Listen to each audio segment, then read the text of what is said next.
So அதுக்காக என்னை தயவாக மன்னிச்சிருங்க. ஸோ இன்னைக்கு நாம் அதனுடைய தொடர்ச்சியை நாம் பார்க்க போகிறோம். நாம் என்ன படிச்சுட்டு இருக்கோம்னு சொன்னால் பிப்ளிக்கல் ஹெர்மெனெட்டிக்ஸ்ன்னு சொல்லிட்டு தலைப்பில் நாம் சிந்திக்கிறோம். அதாவது வேதாகமத்தை எப்படி நாம் வியாக்கியானம் பண்ணணும், வேதாகமத்தை எப்படி நாம் விளக்கம் கொடுக்கணும் அப்படிங்கிறத நாம் பார்த்துட்டு இருக்கிறோம். அதில் 4 காரியங்கள், 4 படிகள் அப்படின்னு சொல்லிட்டு நாம் பார்த்தோம். ஒன்று அப்சர்வேஷன் அப்படின்னு சொல்லுவாங்க, அதாவது கவனித்தல். வேதாகமத்தை படிக்கும்போது முதல் படி என்னன்னு சொன்னால் கவனிக்கணும்.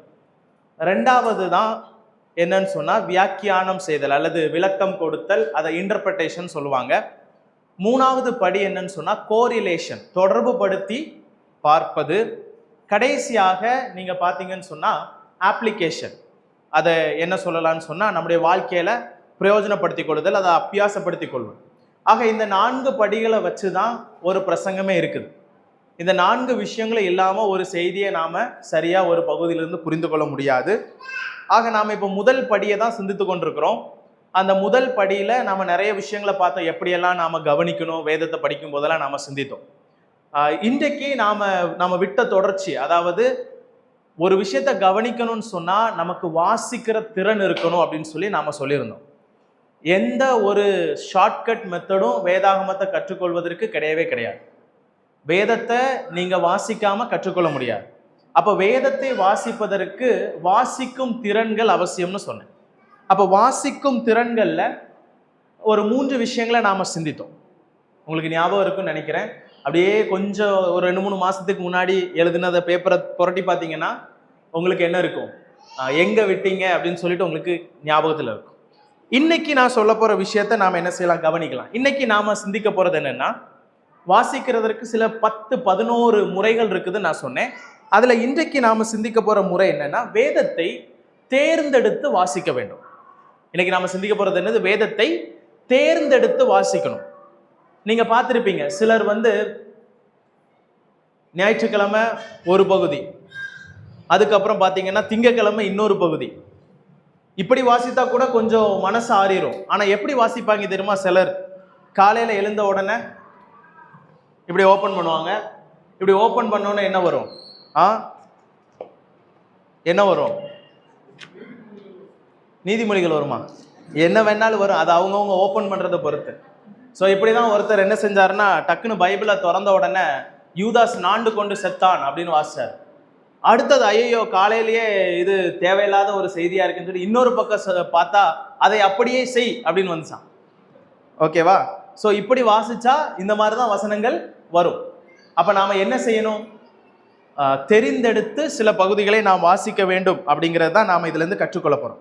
இப்போ தெரிந்தெடுத்து படிக்கிறதுனால என்ன பிரயோஜனம், அதை புரிஞ்சுக்கிட்டா தான் நாம் இதை படிக்கிறதுக்கு நமக்கு யூஸ்ஃபுல்லாக இருக்கும். ஏன் தெரிந்தெடுத்து படிக்கணும் அப்படின்னு கேட்டிங்கன்னா, ஒரு அர்த்தமுள்ள கவனமுள்ள ஒரு வாசிப்பை நீங்கள் செய்யும் பொழுது மட்டும்தான் என்ன செய்ய முடியும்னா சரியான விஷயங்களை கற்றுக்கொள்ள முடியும். அப்போ நான் என்ன செய்யணும், தெரிந்தெடுத்து படிக்கணும். இப்போ நான் தானியேலின் புஸ்தகத்தை படிச்சுட்டு இருக்கிறேன். கிட்டத்தட்ட ஒரு 3 வாரங்களாக நான் தானியேல் புத்தகத்தை படிச்சுட்டு இருக்கிறேன். ஸோ அதை கற்றுக் கொடுத்துட்டு இருக்கிறேன், ஒரு இடத்துல நான் கற்றுக் கொடுத்துருக்கேன். அப்போ அவங்களுக்கு கற்றுக் கொடுக்கறது எனக்கு 1.5 மணி நேரம் தான். ஆனால் அதை நான் ஒரு நாளைக்கு 6லேருந்து 7 மணி நேரம் உட்கார்ந்து நான் படிச்சுட்டு இருக்கேன். புரியுதுங்களா? என் மனைவிக்கு கேட்டால் தெரியும். அதாவது பேசக்கூட டைம் இல்லாமல், ஏன்னா அந்த பாடத்தை உங்களுக்கு தெரியும், கொஞ்சம் கஷ்டமான ஒரு புத்தகம் கூட. நான் அதை அஜாக்கிரதையாக என்ன செய்யக்கூடாது, கையாளக்கூடாது. அப்போ நானும் ஜாக்கிரதையாக என்ன செய்யணும், படிக்கணும். அப்போ அந்த புத்தகத்தை நான் படிக்கிறதுக்கு இவ்வளோ நேரம் செலவழிக்கிறேன். அப்போ இப்போ உங்களுக்கு சொல்லக்கூடிய விஷயம் என்னன்னு சொன்னால், நீங்கள் ஏதாவது ஒரு புத்தகத்தை நீங்கள் தெரிந்தெடுத்து என்ன செய்யலாம், படிக்கலாம். அப்படி நீங்கள் படிக்கும்போது வேதாகமம் தன்னைத்தானே விளக்கும். வேதத்தை என்ன செய்யும், நீங்கள் அதுவே விளக்கம் கொடுக்கறத நீங்கள் பார்க்க முடியும். அப்போ விளக்கம் கொடுக்கறத பார்க்கணும்னு சொன்னால் தெரிந்தெடுத்து வாசிக்கணும். அப்போ வேதாகமத்தை தெரிந்தெடுத்து வாசிக்கும் போது ஒரு 6 கேள்விகள் ரொம்ப ரொம்ப முக்கியம். ஓகேங்களா? நீங்கள் ஒரு பகுதியை படிக்கிறீங்கன்னு சொன்னால் 6 கேள்விகள் ரொம்ப முக்கியம். நீங்கள் நோட் பண்ணிக்கோங்க. ஒருவேளை நீங்கள் ஆதியாகமம் படிச்சுட்டு இருக்கீங்கன்னா படிக்கும்போது இந்த 6 கேள்வியோடு கூட நீங்கள் படிக்கணும். முதல் கேள்வி என்ன அப்படின்னா, யார், ஹூ, WHO. உங்களுக்கு தெரியும், இந்த WHO கொஸ்டின்லாம் சொல்லுவாங்க, WH கொஸ்டின் சொல்லுவாங்க. அப்படின்னா யார், அதுக்கப்புறம் சொல்லுங்க நீங்களே, ஒரே ஒரு கேள்விதானா?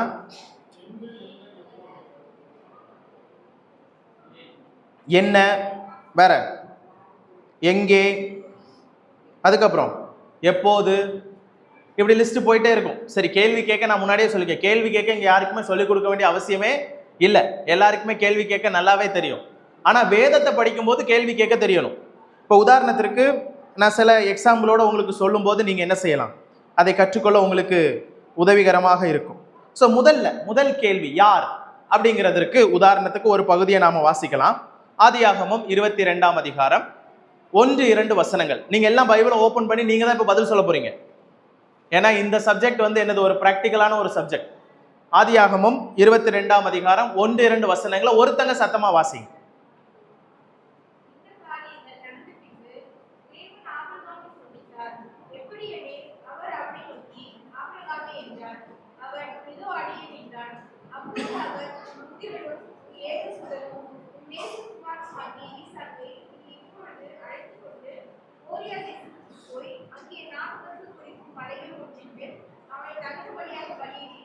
போதும்.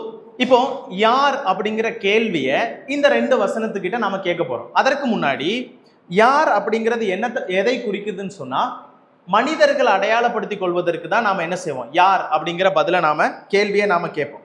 ஒரு மனிதனை குறித்த அடையாளத்தை காணணும்னு சொன்னா இந்த கேள்வியை நாம கேட்டுதான் ஆகணும். யார் நீங்க, இங்க என்ன பண்றீங்க, இப்படி நிறைய கேள்வி அடுத்தடுத்து வரும். முதல்ல யார் அப்படிங்கிற கேள்வியை நாம கேட்கிறோம்.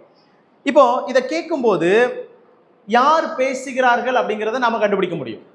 ரெண்டாவது, யார் இடம் இது பேசப்படுகிறது என்பதை என்ன செய்யலாம், பார்க்க முடியும். மூணாவது, யார் இங்க பாதிக்கப்படுகிறதுங்களையும் என்ன செய்ய முடியும், பார்க்க முடியும். அப்ப இந்த யார் அப்படிங்கிற ஒரு கேள்வியில அந்த வசனத்துல இருந்து நீங்க இப்ப பாத்தீங்கன்னு சொன்னா ஒரு ஆன்சர். யார் அங்க பேசுவது, தேவன். ரெண்டாவது நீங்க பாத்தீங்கன்னா யாரிடம் அவர் பேசுகிறார், கேட்பவர் யார், ஆபிரகாம். மூன்றாவது நீங்க பாத்தீங்கன்னா பாதிக்கப்படுறது யாரு. நிறைய டைம் பாதிக்கப்படுற ஆளை நம்ம மறந்துடுவோம். நம்ம அன்றாட வாழ்க்கையில கேள்வி கேட்கும் போது கேள்வி சூப்பரா கேட்டுருவோம், கேட்கிறவரும் சூப்பரா கேட்பாரு, அதை கேட்கிறவரும் நல்லா கேட்டுட்டு போயிடுவார். ஆனா பாதிக்கப்படுற ஒருத்தர் இருப்பான் தெரியுமா, அவன் தான் நாம என்ன செஞ்சிருவோம்னா மறந்துடுவோம். இங்க கேள்வி கேட்கும் போது எல்லாருமே இதுல உள்ள வர்றதை நீங்க பார்க்க முடியும். ரெண்டாவது கேள்வி என்ன, வாட், என்ன அப்படின்னு ஒரு கேள்வி கேட்டீங்கன்னா இந்த கேள்வி என்ன செய்யும், நடந்ததை புரிந்து கொள்ள உதவும். என்ன நடந்தது அப்படிங்கிற ஒரு கேள்வி. என்ன அப்படின்னு ஒரு வசனத்துக்கு நீங்க என்ன அப்படின்னு சொல்லிட்டு கேள்வி கேட்டீங்கன்னா, வாட் அப்படின்னு கேள்வி கேட்டீங்கன்னா அது என்ன நடந்தது என்பதை உங்களுக்கு என்ன செய்யும், விளக்கி காட்டும். உதாரணத்திற்கு இந்த கேள்வியை நீங்க எப்படிலாம் கேட்கலாம்னா, என்ன நடந்தது, என்ன செயல் சொல்லப்பட்டிருக்கிறது, என்ன கட்டளை சொல்லப்பட்டிருக்கிறது, என்ன முக்கிய வசனம் இங்கே சுட்டி காண்பிக்கப்படுகிறது. இப்ப எத்தனை பதில் அந்த வசனத்திலிருந்து நமக்கு தெரிய வருது. அப்ப இந்த கேள்வியை நாம கேட்க வேண்டியது அவசியம். ஒரு உதாரணத்தை படிக்கலாம். லூக்கா 10ஆவது அதிகாரம் 33 முதல் 34 வரை உள்ள வசனங்கள். லூக்கா எழுதின சுவிசேஷம் 10ஆம் அதிகாரம் 33 முதல் 34 வரை உள்ள வசனங்கள்.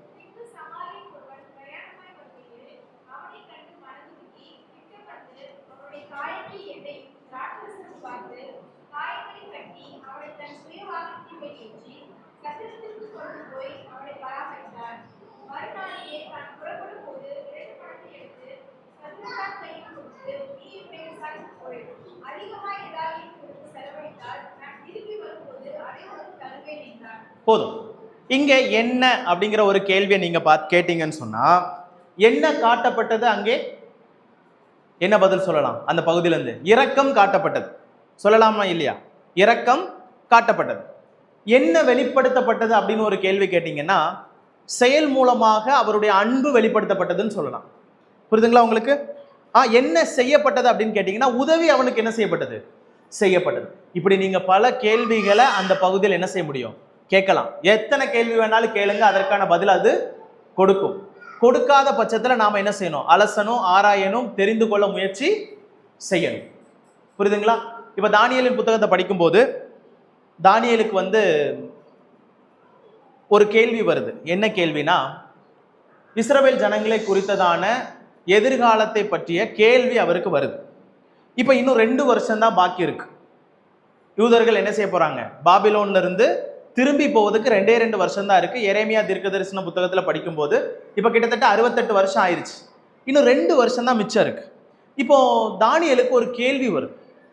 எங்க ஜனங்களுக்கு என்ன நடக்க போது ஆண்டவரே, இதுக்கப்புறம் இவங்களுடைய எதிர்காலம் என்னவாக இருக்கும்? இத கேட்ட கேள்விக்கு தான் அங்கே ஆண்டவர் அவனுக்கு பதில் கொடுக்கிறார். 9ஆம் அதிகாரத்துல 70 வார தீர்க்க தரிசனங்கள் கொடுக்கிறார். 70 வீக்ஸ் ஆஃப் டேனியல்னு சொல்லிட்டு நீங்க படிப்பீங்க. 70 வார தீர்க்க தரிசனம் கேள்விப்பட்டிருப்பீங்க தானே? 70 வாரம். அந்த இஸ்ரவேல் ஜனங்களுக்கு தேவன் வைத்திருக்கிற அந்த திட்டத்தை 9ஆம் அதிகாரத்துல என்ன செய்றார்? விளக்குறார். அப்போ இதை விளக்குறது யாரு வரா? கபிரியேல் தூதன் வந்து விளக்குறார். அப்ப இதற்கு அவர் என்ன செய்தார்னு அடுத்தது நான் சொல்றேன். இப்ப இங்க விளக்கம் கொடுக்கிறது யாரு? வசனத்துல சில விஷயங்களுக்கு கேள்வி கேட்கும் பொழுது தேவன் விளக்கத்தை கொடுக்கிறார். புரியாத விஷயமா இருந்தா மற்ற வசனங்களோடு ஒப்பிட்டு பார்த்து நாம என்ன செய்ய முடியும்? அறிந்து கொள்ள முடியும். ஆக இங்க நீங்க பார்க்கும்போது 2வது கேள்வியை நீங்க கேட்கும்போது இந்த பகுதியிலிருந்து நிறைய விஷயங்களை நீங்க கற்றுக்கொள்ளலாம். 3வது கேள்வி என்ன அப்படின்னு பாத்தீங்கன்னா, எங்கே எங்கே எங்கே அப்படின்னு சொல்லிட்டு 3வது கேள்வி கேட்டீங்கன்னா, இது எதை குறிக்குதுன்னா இடத்தையும் சூழலையும் குறிக்கக்கூடிய ஒரு கேள்வி. ஒரு இடத்தையோ அல்லது ஒரு சூழலையோ குறிக்கக்கூடிய ஒரு கேள்வியாக இருக்கிறத நீங்க பார்க்கலாம். இப்போ எங்கே அப்படிங்கிற கேள்வி எதை நமக்கு அடையாளப்படுத்துது? சம்பவம் எங்கே நடந்தது? இப்ப வேதத்துல நீங்க வாசிக்கக்கூடிய ஓமை சொல்லும் போதோ இல்ல போட்டு மேல நின்று இயேசு கிறிஸ்துவானவர் பேசும்போதோ எங்கே அப்படின்னு கேட்கும் போது எந்த கடலோரத்தில், கடலுக்கு உள்ள இருந்து பேசினாரா, வெளியில நின்று பேசினாரா, படகுக்கு மேல இருந்தாரா, எங்கே இருந்து பேசினார், எங்கேன்னு ஒரு கேள்வி கேட்கும் போது ஆழமா நீங்க என்ன செய்ய முடியும்? நிறைய விஷயங்களை கற்றுக்கொள்ள முடியும். அப்போ இன்னொரு கேள்வி அதோடு கூட நீங்க பார்க்கலாம். அவர்கள் எங்கே சென்றார்கள், எங்க போறாங்க, இங்க இருந்து அடுத்தது எங்க போறாங்க. நீங்க படிச்சுட்டு இருக்கும்போது திடீர்னு இடத்துல ஏதாவது மாற்றம் வருதா? இப்ப உடனே கப்பர்நகூம்ல இருந்து பேசிட்டு இருப்பாரு, உடனே அவர் என்ன செய்வாரு? இன்னொரு தேசத்துக்கு போவாரு. அப்போ இடம் மாற்றம் ஏதாவது வருதா? இது எப்படி கண்டுபிடிக்க முடியும்? கேள்வி கேட்கும் பொழுது அது படிக்கும் போது மாற்றங்கள் இருக்கான்னு சொல்லிட்டு நீங்க படிக்க முடியும். ஒரு உதாரணத்தை நான் சொல்ல விரும்புறேன். அப்போஸ்தலர் நடபடிகள் 16ஆம் அதிகாரம் 25வது வசனம். அப்போஸ்தலர் நடபடிகள் 16ஆம் அதிகாரம் 25வது வசனம்.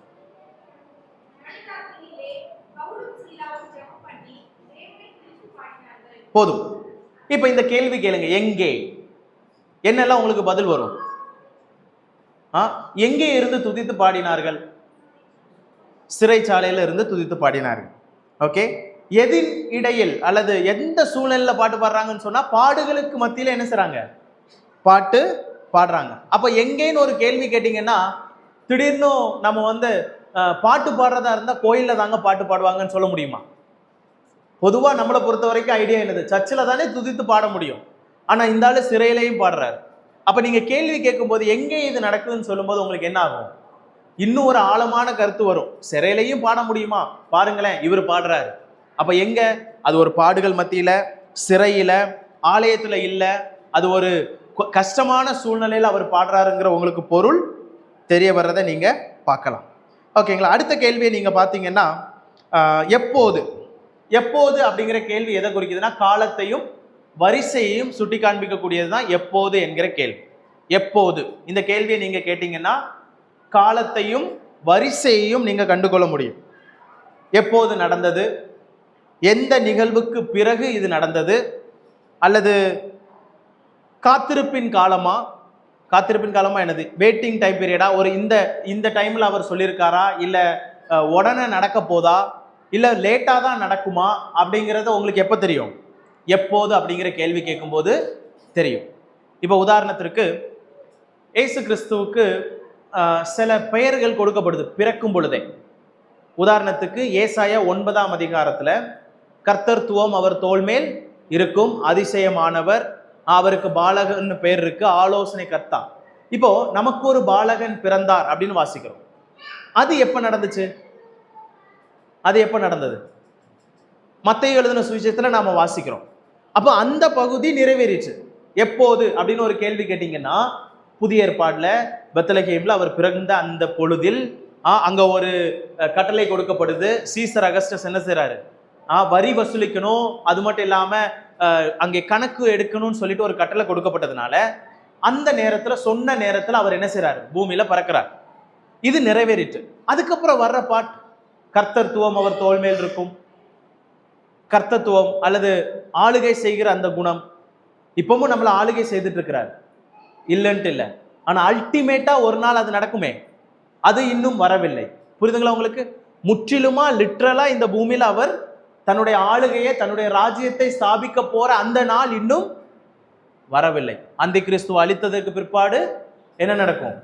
அவனுடைய அந்த அந்தி கிறிஸ்துவனுடைய நடவடிக்கைகள் 7 வருட அந்த உபத்திரவ காலத்துல நடக்கூடிய எல்லாமே முடிஞ்ச உடனே அவர் என்ன செய்வார்? வந்து தன்னுடைய ராஜ்யத்தை ஸ்தாபிப்பார். கர்த்தத்துவம் அவருக்கு இருக்கிறது. அவர் எல்லாவற்றையும் என்ன செய்வார்? தனக்கு கீழ்ப்படுத்தி ஆளுகை செய்வார். அப்போ ஒரே வசனத்துல எப்போதுங்கிற கேள்வி கேட்கும்போது டிஃப்ரெண்ட் காலம் நமக்கு தெரிய வருதா இல்லையா?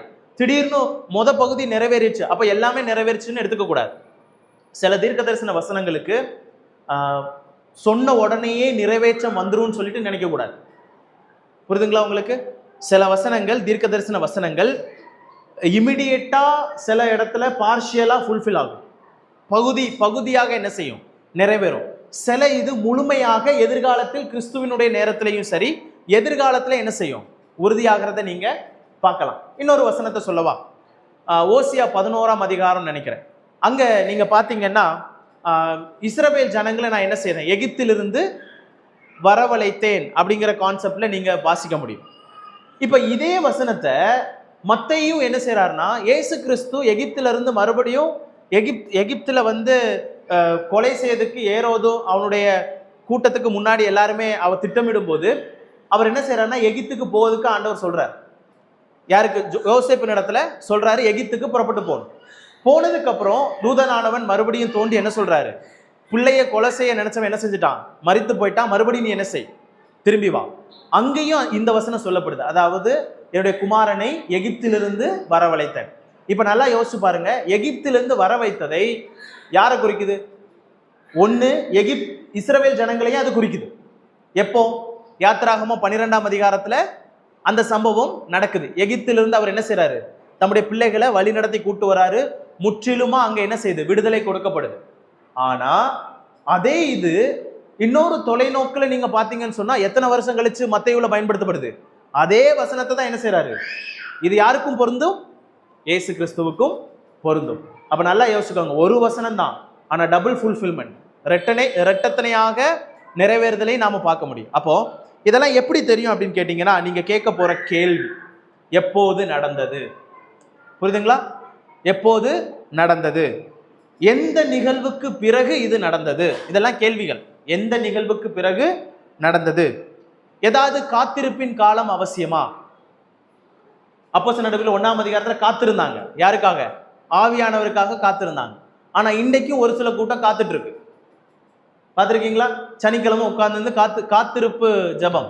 எதுக்கு? ஆவியானவர் சனிக்கிழமை தான் வருவார், அப்பதான் ஞாயிற்றுக்கிழமை ஆராதிக்க முடியும். இப்போ அங்க ஒரு காத்திருப்பு காலத்தை பத்தி வாசிக்கிறோம். இப்ப கேள்வி கேட்குறீங்க, எப்போது இது நடந்துருச்சா, இனிமேல் எப்ப நடக்கும் அப்படிங்கிற பல கேள்விக்கு பதில் படிக்கும் போதே தெரியும். புரியுதுங்களா? அவங்க காத்திருந்தாங்க. எத்தனை நாள் காத்திருந்தாங்க? எத்தனை நாள் காத்திருந்தாங்க? எல்லா வாரமும் காத்திருந்தாங்களா? இல்ல வாரந்தோறும் காத்திருந்தாங்களா? அப்படி ஏதாவது வாசிக்கிறோமா? இல்ல. அப்ப எப்போது அப்படின்னு கேட்கும்போது அங்க டைரக்டா பதில் நமக்கு கிடைக்கிறத நீங்க பார்க்கலாம். ஓகேங்களா? இன்னொரு உதாரணத்தை சொல்றேன். யாத்திராகமம் 12ஆம் அதிகாரம் 41வது வசனத்தை படிங்க. யாத்திராகமம் 11ஆம் அதிகாரம் 12ஆம் அதிகாரம் 41வது வசனம்.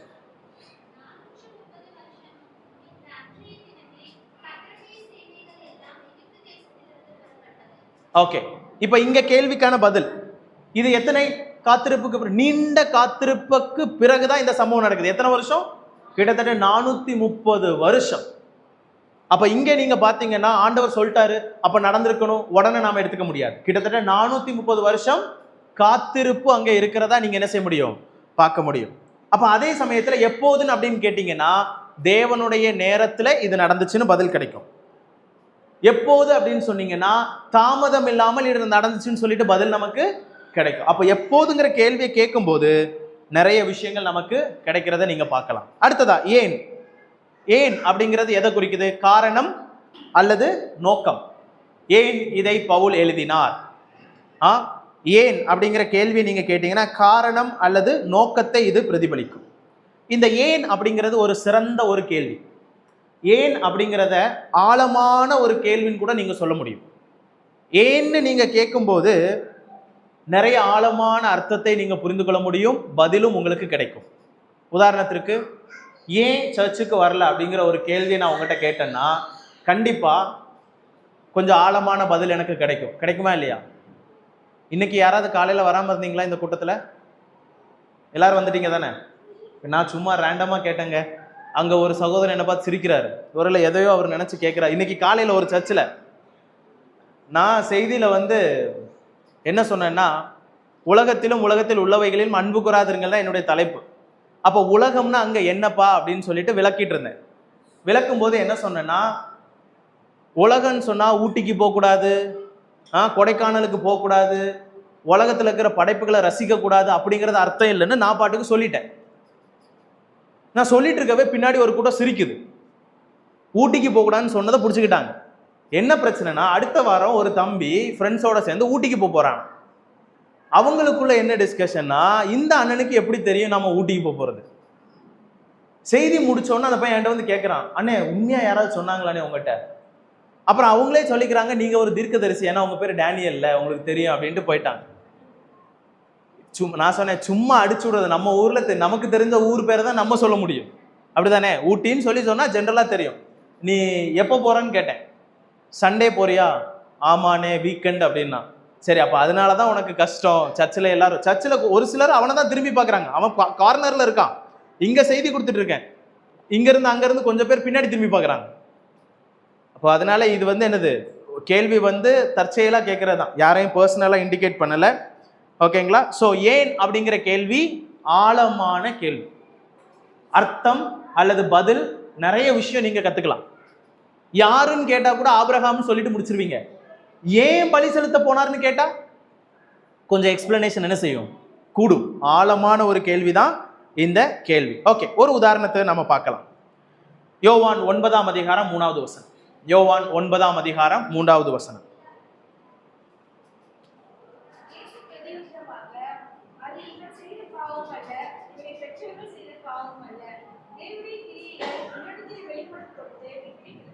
ஓகே, ஏன் அப்படின்னு ஒரு கேள்வி கேட்டீங்கன்னா ஆழமான இறையியல் இந்த வசனத்திலிருந்து உங்களுக்கு தெரிய வர்றதை நீங்க பார்க்கலாம்.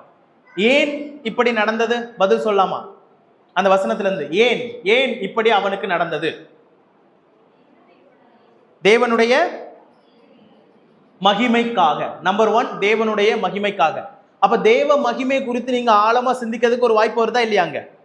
2வது, ஏன் அப்படின்னு கேட்டீங்கன்னா தேவன் ஏதோ வெளிப்படுத்துவதற்காக இதை செய்கிறார். இன்னும் நீங்க ஏன் அப்படின்னு கேட்டீங்கன்னா அவனுடைய கஷ்டம் தண்டனைக்காகவா? இல்ல. இப்ப நாம சில நேரத்தில் என்ன செய்வோம், இப்போ இவரு டேனியல் பிரதருக்கு நேற்று கால் உடஞ்சிருச்சு, ஹாஸ்பிட்டல்ல அட்மிட். அப்போ உடனே நம்ம ஆட்கள் என்ன செய்யக்கூடாது, எங்கேயோ ஒரு இடத்துக்கு தேவையில்லாத இடத்துக்கு போயிருப்பாரு, அதனாலதான் கால் உடஞ்சிருச்சு போல அப்படின்னு நினைக்கலாமா? ஆக்சுவலி அது சரியாகவும் இருக்கலாம், தவறாகவும் இருக்கலாம். இப்போ உதாரணத்திற்கு யோபு ஏன் கஷ்டப்பட்டான் அப்படின்னு ஒரு கேள்வி கேட்கிறேன். ஆழமான விஷயம் சொல்ல முடியுமா? ஏன் யோபு கஷ்டப்பட்டார்? ஏன் யோபு ஒரு நீதிமானா இருந்து இவ்வளவு துன்பத்தை அனுபவிக்க வேண்டும்? இன்னைக்கு அவர் பேர் பைபிள் இருக்கிறனால நம்ம யாரும் அவரை குறை சொல்றது இல்லை. ஆனா இது அவரோட பாதத்துல நின்று அவருடைய காலனியில நின்று பார்த்தீங்கன்னு சொன்னா 3 நண்பர்கள் வந்தாங்களா இல்லையா? 7 நாள் கூடவே அமைதியா இருந்தான். அவன் அமைதியா இருக்கிற வரைக்கும் இவன் நிம்மதியா இருந்தான். எப்போ அவனுங்க வாயை திறந்தானுங்களோ அப்பவே இவனுடைய நிம்மதியும் போச்சு. இப்ப யோசிச்சு பாருங்க, ஏன் வந்தாங்கன்னு சொல்லி இந்த மனுஷனுக்கு தோணி இருக்குமா இல்லையா? தோணுச்சு. அதுக்கப்புறம் 3 பேரும் சொல்ற குற்றச்சாட்டுகளை நீங்க கொஞ்சம் நல்லா நோட் பண்ணி பார்த்தீங்கன்னா ஏன் கஷ்டப்படுற அப்படிங்கிறது யோபுக்கே தெரியல. தெரியுமா தெரியாதா? யோபுக்கு தெரியுமா தெரியாதா ஏன் கஷ்டப்படுறாரு? தெரியாதுங்க. யோபுக்கு எப்படி தெரியும்? ஆண்டவரா பார்த்து சாத்தான் கூட ஒரு பெட்டு கட்டுறாரு. யோபுக்கு தெரியாது, என்ன நடக்குதுன்னே தெரியாது. திடீர்னு செய்தி வருது, உன் பிள்ளைங்க செத்துட்டாங்க. திடீர்னு செய்தி வருது, எல்லாம் இடிஞ்சு விழுந்துருக்கு. திடீர்னு செய்தி வருது, என்னது, ஆடு மாடு போச்சு, எல்லாம் போச்சு. இப்ப யோசிச்சு பாருங்க, யோபு இன்னசென்ட். அவனுக்கு என்ன நடக்குதுன்னே தெரியல அவன் வாழ்க்கையில. ஆண்டவரா பாட்டு நானா இருந்திருந்தேன்னா இதை படிக்கும்போது தரும், இவருக்கு இது தேவையா? மேல இருந்து இவங்க கூட எல்லாம் பெட்டு கட்டணுமா? பிராக்டிக்கலா யோசிச்சு பாருங்க. நான் கஷ்டப்படுறதுக்கு அவர் அவங்க கூட பெட்டு கட்டினா நம்மகிட்ட எல்லாம் கட்ட மாட்டாரு. ஏன்னா நீதிமானா இருந்தாரு யாரு? யோபு. நம்ம தான் இல்லையே. நம்ம கூட எல்லாம் சண்டை போடுறதுக்கு சாத்தானுக்கு டைம் இல்லை. புரியுதுங்களா? ஸோ ஜஸ்ட் ஃபார் ஃபன் ஒருவேளை நீங்க இருக்கலாம். கண்டிப்பா உங்க சோதனைகள் உங்களுக்கு அதிகமா இருக்கும். உண்மையா ஊழியம் செய்யறவங்க, உண்மையா கர்த்தருக்கு இருக்கிறவங்களுக்கு பாடுகள் நிச்சயமா வரும். சில நேரத்துல நம்மள அவன் டிஸ்டர்ப் பண்ணாம இருக்க காரணம் என்னன்னா, அவன் நம்மளை டிஸ்டர்ப் பண்ணாம அவனுடைய வேலைகளை நாம செஞ்சுட்டு இருக்கிறோம். அதனால அவனுக்கு எந்த பிரச்சனையும் இல்லை. அவன் நம்ம கிட்ட வரணும்னு அவசியமே இல்லை. அவன் என்னன்னா வேற எங்கேயாவது பார்த்து போயிட்டு இருப்பான். ஓ, இந்த மக்களா ஆல்ரெடி நம்மளை விட பெஸ்டா செயல்பட்டு இருக்காங்க, நமக்கு பதிலா இதுக்கு மேல நம்மளை எதுக்கு இவங்களை எதுக்கு நம்ம டிஸ்டர்ப் பண்ணணும்னு போயிடுவான். ஆனா இங்க நீங்க நல்லா நோட் பண்ணீங்கன்னா, நண்பர்கள் எல்லாரும் என்ன தெரியுமா சொன்னாங்க? ஏன் பாடுபடுறான் யோபு அப்படின்றதுக்கு விளக்கம் கொடுத்தாங்க.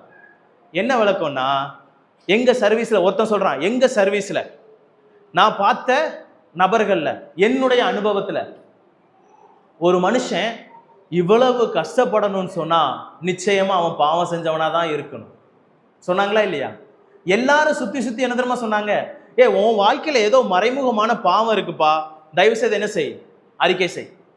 இவரு சொல்றாரு, நான் இன்னசென்ட், நான் ஒண்ணுமே செய்யல, நான் என்னை பத்தி உங்களுக்கு என்ன தெரியும் இவரு புலம்புறாரு.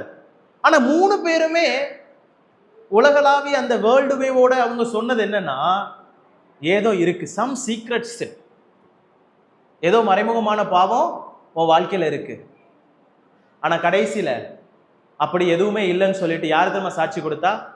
தேவனே சாட்சி கொடுக்கிறார். யோபு சரிதான், நீங்களாம் தான் தப்புன்ற.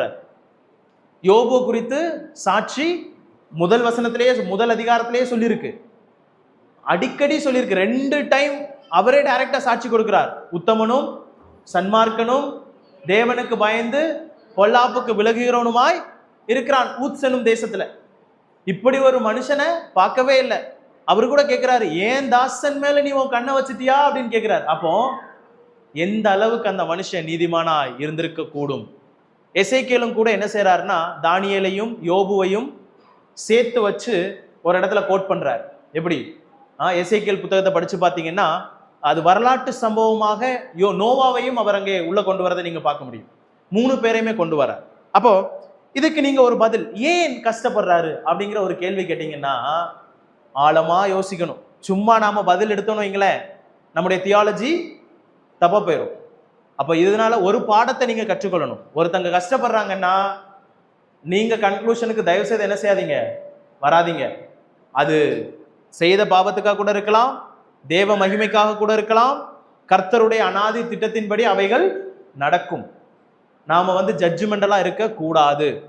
அப்ப இங்க ஏன் அப்படின்னு ஒரு கேள்வி கேட்டீங்கன்னா, ஏன் நீதிமான் கஷ்டப்படுறான்? ஏன் நீதிமானுக்கு அநேக துன்பங்கள், ஏன் அப்படிங்கிற ஒரு கேள்விக்கு விடை ரொம்ப ஆழமான ஒரு தியாலஜியை நீங்க என்ன செய்ய முடியும், படிக்க முடியும். அப்ப ஏன் அப்படிங்கிற கேள்வி ஒரு ஆழமான கேள்வி. அப்ப இந்த கேள்விக்கு பதில் நீங்க என்ன செய்யலாம், கண்டுபிடிக்க முடியும். 6வது கேள்வி என்ன?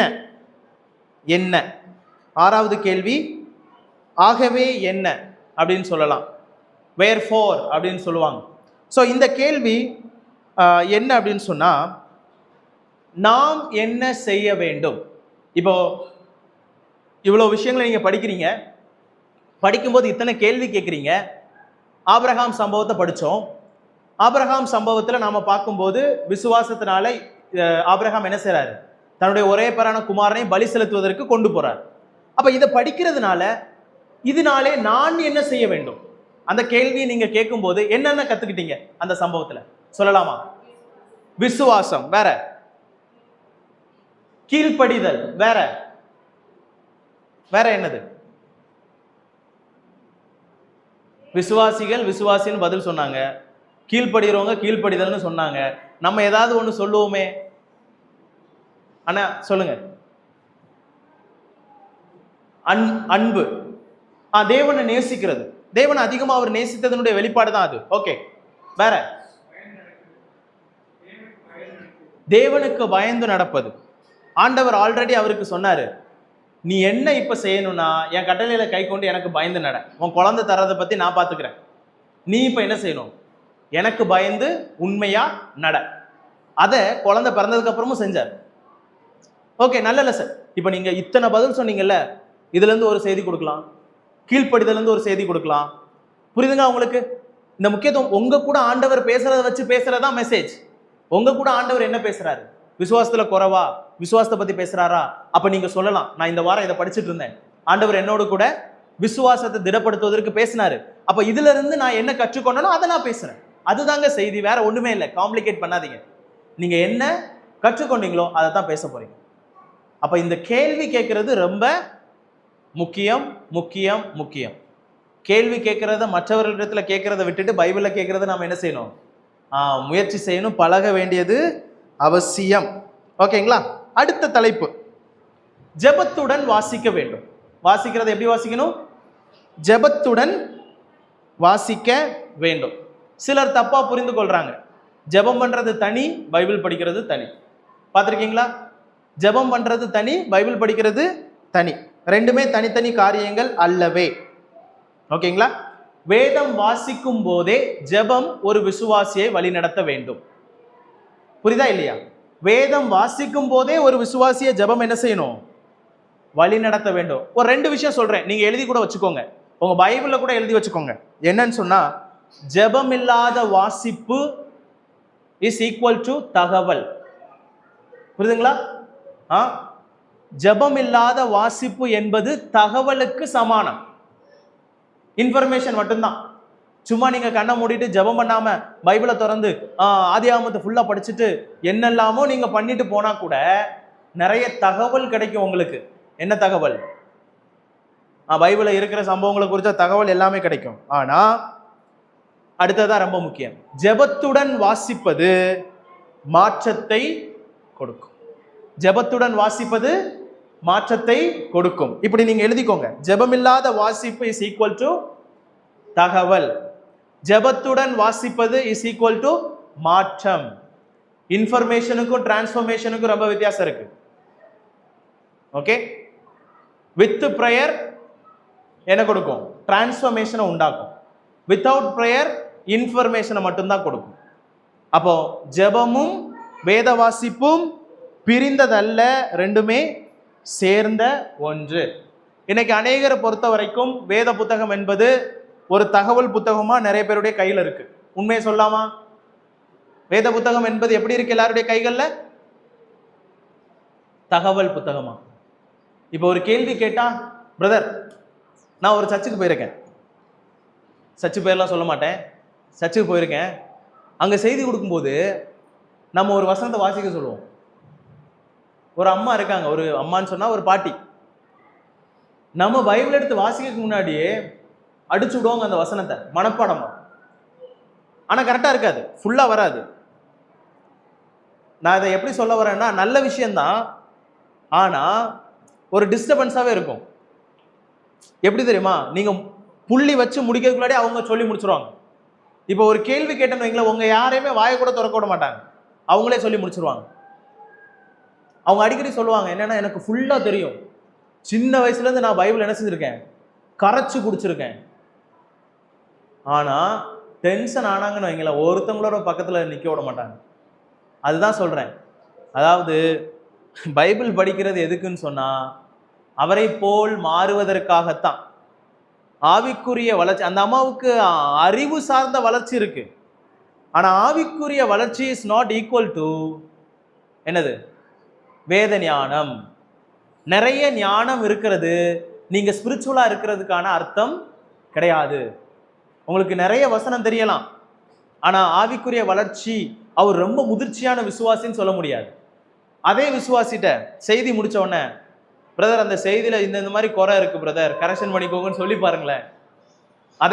அதே செய்தி கொடுத்த நபர்கிட்ட போய், நான் உதாரணத்துக்கு நம்ம அண்ணன் பேரை எடுத்துக்கிறேன், மணிகண்டன் அண்ணன்ட்ட போய் நான் சொல்றேன், அண்ணே நீங்க சொன்ன அந்த செய்தியில ஒரு தப்பு இருக்கு, நீங்க இப்படி பண்ணியிருந்தா நல்லா இருந்திருக்கும் அப்படின்னு சொன்னா, அவர் என்ன பார்த்து சொல்றாரு, உன் வேலையை மட்டும் பாரு, எனக்கு தெரியும் எப்படி பிரசங்கம் பண்ணணும்னு சொல்லிட்டு இப்படி ஒரு பதில் கொடுத்தாருன்னா, இப்படி ஒரு பதில் கொடுக்குறாருன்னா, நான் அவரை பார்த்து என்ன மெச்சூரிட்டியா இருக்கிறாருப்பா, எவ்வளவு முதிர்ச்சியான ஒரு விசுவாசின்னு பாருங்களேன் அப்படின்னு சொல்ல முடியுமா?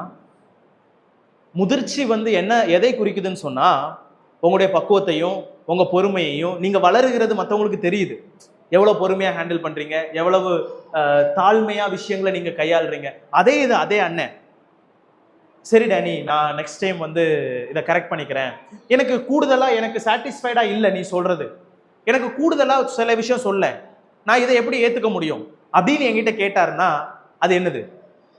மாற்றம் அவருடைய வாழ்க்கையில இருக்கு, சேஞ்சஸ் வருதுன்னு அர்த்தம். அப்ப இங்க ஜெபத்துடன் வாசிக்கிறது ரொம்ப அவசியம். சிலர் புத்தகமா தயவு செய்து வேதத்தை படிக்காதீங்க, தகவல் கிடைக்கிறதுக்காக வேதத்தை படிக்காதீங்க. நான் முன்னாடியே சொல்லியிருக்கேன், நியூஸ் பேப்பர் படிக்கிற மாதிரி சிலர் பைபிள் படிப்பாங்க. ஆனா பைபிளை நியூஸ் பேப்பர் மாதிரி படிச்சுட்டு நியூஸ் பேப்பரை பைபிள் மாதிரி மெடிடேட் பண்ணிட்டு இருப்பான். அதுவும் எப்படி? இந்த கிரிக்கெட் பேஜ் பக்கம் போயிட்டோன்னா பாரு எப்படி ஸ்டாண்டிங் பொசிஷன்ல என்ன ஷாட்னு பாரு, இப்படியெல்லாம் பேட்டிங் பண்ண முடியுமா? இல்லைன்னா என்ன பண்ணுவோம், ஒவ்வொரு லைன் டாப் டு பாட்டம் படிப்போம். எப்படி? ஸ்மித்தி மந்தானா இத்தனை பால்ல இத்தனை அடிச்சிருக்காங்க, நேற்று கப்பு வேற ஜெயிச்சிருக்காங்க. இல்லைன்னா கிரிக்கெட் பக்கம் நீங்க போனீங்கன்னா வேர்ல்டு கப் போயிட்டு இருக்குது, நேற்று என்ன நடந்துச்சு தெரியுமா, ஃபர்ஸ்ட் பால்ல இருந்து லாஸ்ட் பால் வரைக்கும் நம்மளால விளக்கம் கொடுப்பான். ஒருவேளை கிரிக்கெட் தான் பார்க்கலன்னு வைங்களேன், நியூஸ் பேப்பரை படிச்சுட்டாட்டு 4 பேர் முன்னாடி, எங்க காலேஜ்ல இது நடக்கும், அதனாலதான் நான் சொல்றேன், பசங்களை பார்த்தா ஃபர்ஸ்ட் பீரியடுக்கு நாங்க போயிடுவோம், அவனுங்க இருக்க மாட்டானுங்க. எங்கன்னு பார்த்தா நியூஸ் பேப்பர் படிச்சுட்டு இருப்பான். இது வரைக்கும் அவங்க நியூஸ் பேப்பர் படிச்சு நான் பார்த்து கிடையாது சிலரை. ஆனா வேர்ல்டு கப் நடக்கிறதுனால நியூஸ் பேப்பர் படிச்சுட்டு இருக்கான். அப்போ நியூஸ் பேப்பர் படிக்கும்போது எப்படி தெரியுமா, ஒவ்வொரு லைன் விடாம படிப்பானுங்க. உதாரணத்துக்கு பைபிளை நியூஸ் பேப்பரா படிக்கிற ஆட்கள் இருக்கு, நியூஸ் பேப்பரை பைபிள் மாதிரி படிக்கிற ஆட்கள் இருக்கு. நல்ல ஞாபகத்தில் வச்சுக்கோங்க, தகவல் கிடைக்கிறதுக்காக பைபிளை படிக்காதீங்க, ஒரு புத்தகமா நீங்க நினைச்சு படிக்காதீங்க. இது எல்லாமே சொல்லுவாங்க, ஒரு வேத புத்தகம் அப்படின்னு சொல்றதெல்லாம் ஓகே, லாஜிக் தான். ஆனா அதை ஒரு புத்தகமா மட்டுமே நினைச்சு என்ன செய்யாதீங்க, படிக்காதீங்க. அறிவை வளர்த்துக்கிறதுக்காக படிக்காதீங்க. ஏன்னா நிறைய பேர் என்ன செய்யறாங்க, கிறிஸ்தவத்தை எதிர்க்கிறதுக்குனே புத்தகம் படிச்சுட்டு இருக்கான். புரியுதா உங்களுக்கு? இந்த பைபிளை எடுத்து உங்க கழுத்திலேயே கத்திய வைக்கிறதுக்குனே ஒரு கூட்டம் படிச்சுட்டு இருக்கு. நம்ம அவங்கள மாதிரி கூட படிக்கிறது கிடையாது. ஆனா அவங்க எல்லாருமே கேள்வி கேட்கறதுக்காகவும் குறை கண்டுபிடிப்பதற்காக படிக்கிறாங்க. நாம அப்படி பைபிள் படிக்கலாமா? இல்லை. அப்ப நம்ம எப்படி பைபிளை படிக்கணும்? பைபிளை எப்படி படிக்கணும்? வேதாகமத்தை தேவனுடைய சுவாசமா நினைச்சு படிங்க. அது தேவனுடைய வார்த்தை, அதற்கு ஜீவன் இருக்குதுன்னு நினைச்சு படிங்க. அந்த ஜீவன் மட்டும் கிடையாது, அவர் பேசுறதுக்கு சத்தம் இருக்குன்னு சொல்லிட்டு நினைச்சு படிங்க. அவர் பேசும்போது எனக்கு என்ன செய்யும், கேட்கும், அதுக்கு உயிர் இருக்குன்னு நினைச்சு படிங்க. அதை படிக்கும்போது அவருக்கு மனசு இருக்குங்கிறத உணர்ந்து படிங்க. ஒவ்வொரு லைனை படிக்கும் போது அவருடைய சுவாசத்தை நீங்க ஃபீல் பண்ணணும். ஒவ்வொரு வாட்டியும் படிக்கும்போது அவருடைய மனசை புரிஞ்சு படிக்கணும். ஒவ்வொரு வாட்டியும் நீங்க படிக்கும்போது அதனுடைய சத்தம் கேட்கிற மாதிரி படிக்கணும். புரியுதுங்களா? மெல்லிய சத்தம், அங்கே தேவன் பேசக்கூடிய சத்தம் உங்களுக்கு நிச்சயமா கேட்கும். ஆகையால் இந்த 3ஐயும் தெரிஞ்சுக்கணும்னு சொன்னா ஜெபத்தோடு படிச்சா மட்டும்தான் முடியும். ஜெபம் இல்லாமல் படிக்க முடியாது. சங்கீதம் 119 படிச்சு பார்த்தீங்கன்னா அந்த அந்த 119ஆம் சங்கீதத்தில் ஃபுல்லாவே ஜெபமும் வசனமும் வர்றதை நீங்க பார்க்க முடியும். என் கண்களை திறந்தருளும், எதற்கு? உம்முடைய வேதத்தின் அதிசயங்களை காணும்படி என் கண்களை திறந்தருளும். அப்ப நல்லா பாருங்க, வேதம் படிக்க படிக்க ஜெபமும் நடந்து கொண்டிருக்கிறது. எல்லா இடத்துலையுமே நீங்க பார்க்க முடியும். ஜெபத்துடன் வாசிப்பதற்கு அங்கே அடையாளப்படுத்தப்படுறதை பார்க்கலாம். 118வது வசனத்தை படிங்க. 119 18வது வசனம்.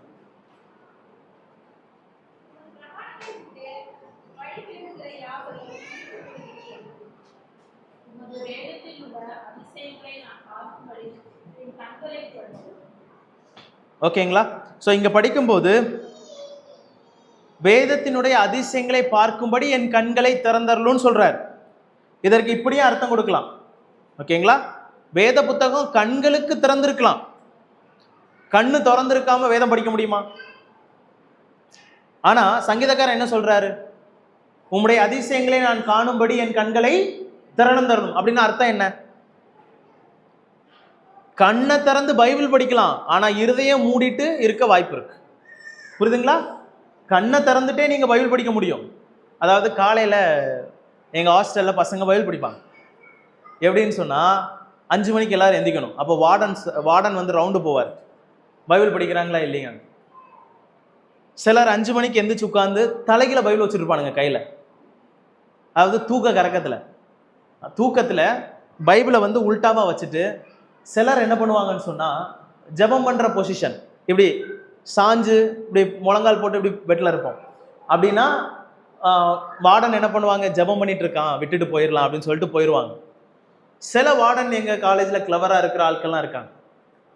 அவங்க என்ன பண்ணுவாங்கன்னா, சத்தம் வராது, உடனே இவரு பக்கத்தில் போயிட்டு சொல்றாரு ஆமேன் அப்படின்னு. அவன் ஜெபம் பண்ணிட்டு இருப்பான், இவர் ஆமேன்னு சொல்றாரு. அப்போ தான் முழிச்சு பார்ப்பான், சார் சரி ஓகே, சங்கீதம் 119 2 வாட்டி எழுதுன்னு போயிட்டே இருப்பார். பனிஷ்மெண்ட், அதுதான் பனிஷ்மெண்ட். சங்கீதம் 119 எதெல்லாம் கொடுமையான பகுதியோ எல்லாத்தையும் கொடுத்துருவோம். சம்டைம்ஸ் தானியல் ஃபுல்லாக எழுது அப்படின்றவோம். எழுதுவாங்க, உட்காந்துருந்து எழுதுவாங்க. அதுக்கப்புறம் வாழ்க்கையில் தூங்க மாட்டான். அந்த 5 மணி பெல் அடித்தா கரெக்டாக எழுந்திருவாங்க. சில நேரத்தில் ஓட விடுவாங்க. இப்போ சொல்ல விரும்புறது என்னன்னா, கண்ணு திறந்திருக்கலாம், ஆனால் இருதயம் மூடப்பட்டிருக்க வாய்ப்பு அதிகம். ஜெபத்தோடு நாம் வாசிக்க தேவ கிருபை நமக்கு அவசியம்.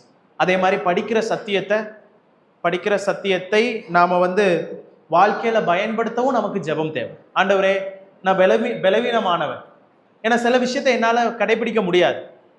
நீங்கள் எல்லாருமே எல்லா வசனத்தையும் கடைபிடிக்க முடியுமான்னு கேட்டால் ரொம்ப கஷ்டம். ஆனால் படிக்கும்போது நீங்கள் ஆண்டவர்கிட்ட கேட்கலாம், என்னால் முடியல ஏசப்பா, எனக்கு என்ன செய்யுங்க, இன்னைக்கு இதை கடைபிடிக்க எனக்கு உதவி செய்யுங்கன்னு ஜெபத்தோட படிங்க. கேட்டு தான் பாருங்களேன், ஆண்டவர் கண்டிப்பாக என்ன செய்வார், நிச்சயமா உதவி செய்வார். அப்போ படிக்கும்போது எப்படி படிக்கணும், ஜெபத்தோடு நாம் படிக்க வேண்டும் என்பதை தான் நாம் பார்த்தோம். ஆக இங்கே நாம் என்ன செய்யலாம், இன்னைக்கு நாம் முடிக்கலாம். 2 விஷயங்களை நாம் பார்த்தோம். என்னெல்லாம்? ஜெபத்தோடு வாசிக்கவும், தெரிந்தெடுக்கப்பட்டு நாம் வாசிக்க வேண்டும். அப்போ தெரிந்தெடுத்து வாசிக்கிறதுல கேள்விகள் கேட்கறது ரொம்ப முக்கியம். 6 கேள்விகளை நாம் பார்த்தோம். கேள்வி கேட்கறதுல மிக முக்கியமான ஒரு கேள்வி ஏன். ஏன் ஏன் ஒரு ஆழமான கேள்வி. அந்த கேள்வியை நீங்கள் கேட்கும்போது உங்களுக்கு ஆழமான பதில் கிடைக்கும். தேவன் தாமே கற்றுக்கொண்டதை கடைபிடித்து வாழ நமக்கு என்ன செய்யட்டும், உதவி செய்வார்.